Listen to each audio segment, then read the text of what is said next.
The room was still, with only the dim flicker of an old lamp casting elongated shadows on the cold stone walls.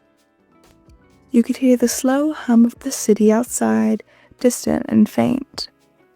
Inside the room it was silent, save for the soft breaths that you force yourself to take. With your sleeves pulled just far enough, you found yourself tracing the patterns on your arms. The urge sharp and overwhelming.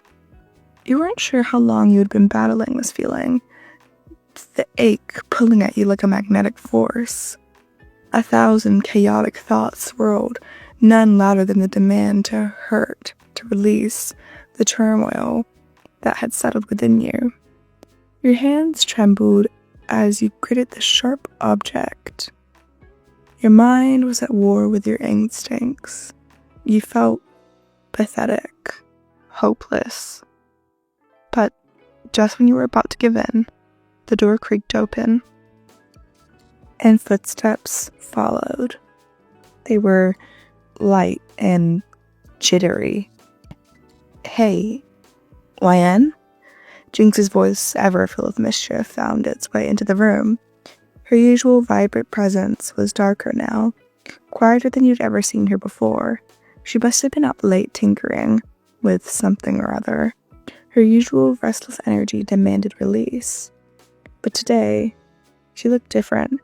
There was a hardness in her eyes, a careful watchfulness that made the air in the room thicken. Something shifted between the two of you.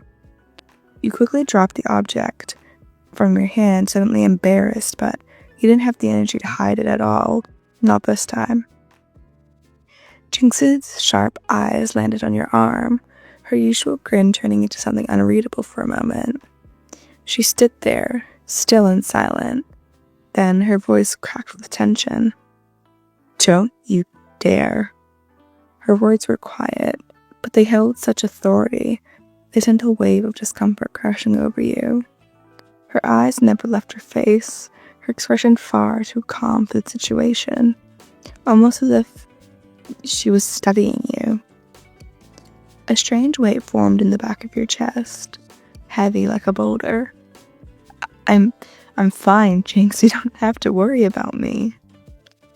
Her laugh, a soft, eerie thing, bubbled up and burst like gas from a broken pipe. It was sharper than usual. "Oh, I'm not worried. I'm interested. Why didn't you hide it? Huh? What's all this about? You think I wouldn't notice?" You remained silent, not sure how to respond. She closed the gap between you, her eyes softening, though they held an intensity that could cut through stone. Reaching out, she gently nudged her sleeve back down, brushing past her trembling skin. "I've seen worse," she continued, but her voice was no longer taunting. There was a hint of care, a dangerous softness that you didn't expect. "You don't have to hurt yourself, YN. You could just come and talk to me instead. Just, don't you think you deserve that?" She spoke, but she stuttered a few times. She seemed to be almost lost for words, which shocked you. Her words tugged at something inside of you, something you hadn't felt in a long time. You could hardly breathe in the room. The changed atmosphere clogged your windpipes. "I don't need anybody's help," you murmured, your voice restrained. "I'm fine on my own." "Oh, I get it," JInx hummed softly, and there was that familiar edge to her words. "I'm the crazy one, right? I'm the one who shouldn't be trusted, huh?" You flinched at her words. Her finger found your chin, gently coaxing your head back up and forcing you to face her as she towered over you. But she didn't look angry, just concerned. Like the whirlwind of her emotions spinning behind her eyes was attempting to find any solid ground. "Look, YN." She knelt in front of you, her gaze softening for a fleeting moment, before her smile returned, a bitter touch of reality. "You're not alone. Not in here, anyways." She patted her chest. "It doesn't matter what the rest of the world says. We're both crazy, and that's okay." You recoiled slightly, the words hitting you harder than anything ever had. Not just the half-teasing tone, but the vulnerability, the aspect of her that all her chaos she rarely showed. But for a split second, you saw the girl behind the bombs and the chaos behind that manic smile. It almost made the ground beneath your feet falter. "But, JInx," you whispered, your voice barely a breath. "I'm not strong enough. I just can't do it anymore." Your words cracked halfway through as you looked away, unable to meet her gaze. To your shock, Jinx's usual erratic nature softened entirely. Without hesitation, she slid to sit down beside you, her hand resting gently on your own. That manic energy now replaced with something quiet, something grounding. "It gets rough, doesn't it?" she asked. Her voice was quieter than usual, as if you were the one who might break if she moved. The silence between the two of you stretched for one long minute, but it felt like years. Jinx didn't leave, she didn't push, she just stayed there. It was a level of comfort you hadn't expected, especially not from her, and one you especially didn't know how to handle. How could someone so unpredictable be so in tune with your silence, your mess? It didn't make sense, yet here she was, holding you in the quiet. Maybe it wasn't something fixable, but it was enough. She sighed softly, her finger drawing circles on her hand like a promise to stay. "I know what it's like to just want it all to end. Not because you don't care, but because it's all just too much." Her smile came, but it wasn't twisted, it was genuine. She wasn't sad. But the thing is, you're still here, and I'm not gonna let you forget that. Before you could respond, before your emotions could even settle, Jinx's eyes widened. Her usual hyperactive nature flared out once again as her gaze darted to the door. A sharp knock echoed through the hallway, startling the both of you. Her protective instincts kicked in, and she pulled you closer in that sudden burst of wild energy. Her voice was low and frantic. "Don't make a sound," she whispered.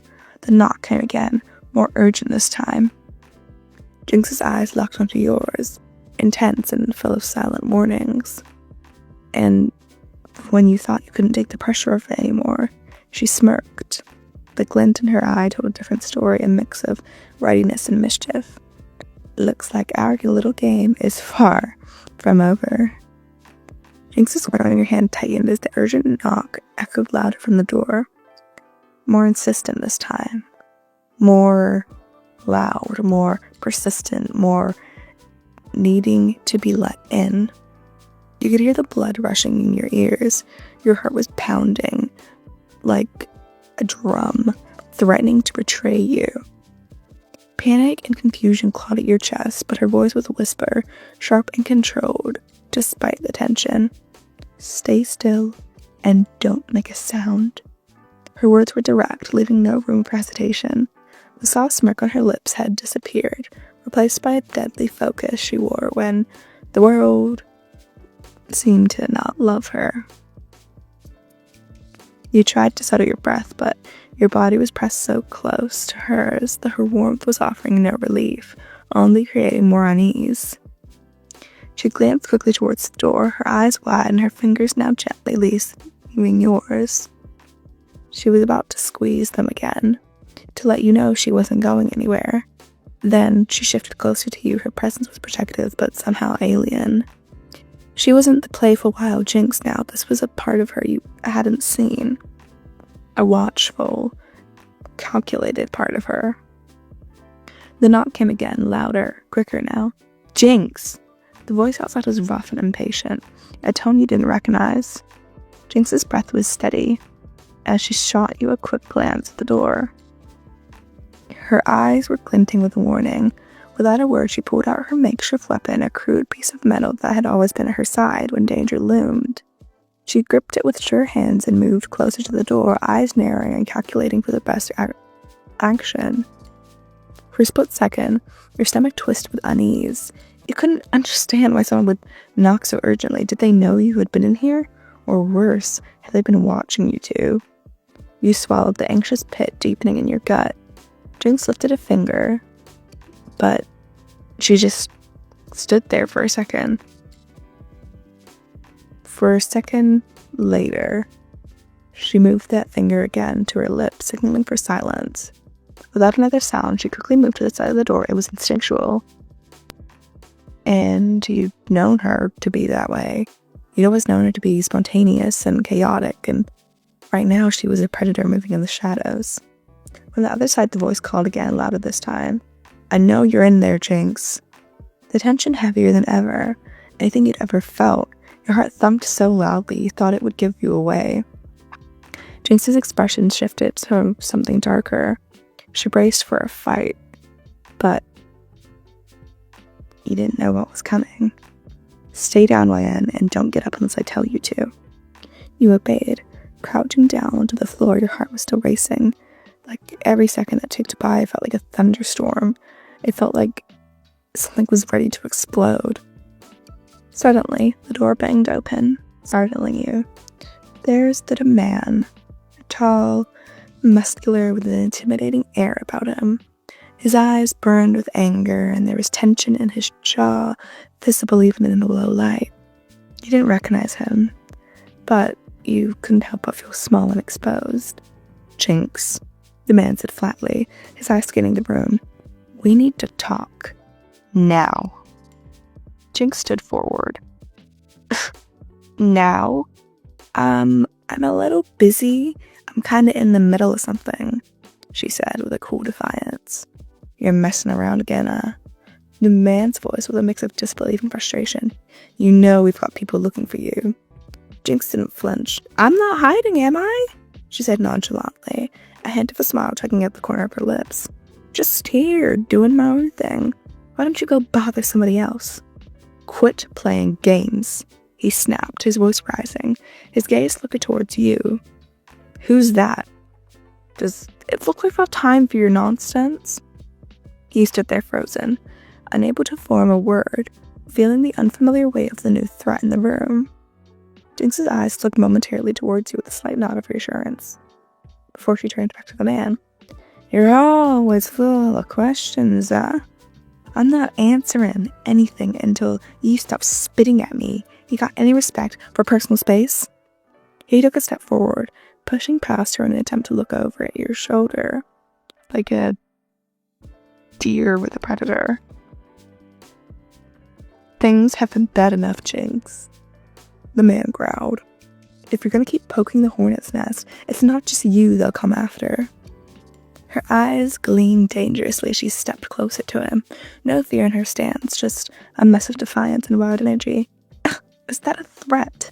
she asked, low and venomous, moving to put herself between you and him.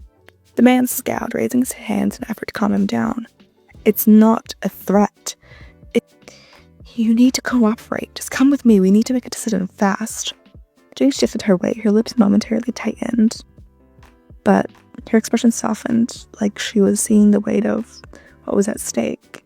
The glimpse of hesitation passed, and her manic grin came back. "No, you can get out of here, or I'll make sure you didn't come in here in the first place." She gestured sharply to the door with her weapon. The man exhaled. "You're a real pain, you know that." He reached for the belt, pulling out a comm device, ready to do whatever it took to track her back in line. "Let's not make this worse." Jinx's smile was sharp, the menace behind her words. Before he could make another move, there was a soft bang coming from the outside, the ultimate sound of the door slamming open. Heavy footsteps followed. Somebody else was here.